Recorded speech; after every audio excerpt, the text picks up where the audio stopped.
March 2026 marks a unique overlap between the Christian practice of Lent and the Muslim practice of Ramadan. Both religious seasons share commonalities such as charity, the act of fasting, as well as improving oneself through God. Students were asked about their own personal connection to both Lent and Ramadan, how they have participated in the religious practices throughout their lives, and what this time of year means to them. Senior Lauren Curran's Lenten experience has grown and changed throughout her life, with the act of participating in Lent now more meaningful to her.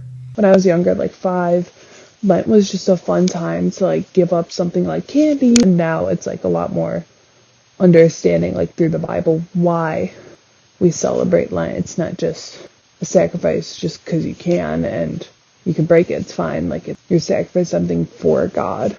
Junior Yusra Sego provided how the time of Ramadan and its practices were inspiring for her. And I think for me, the month of Ramadan is really inspiring in a way because I've learned a lot about myself and about my religion as well.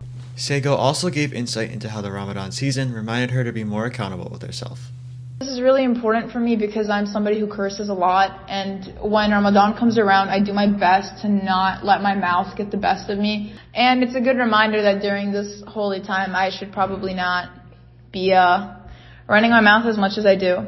In Downers Grove South High School with the Blueprint News Network, I'm Christopher Demos.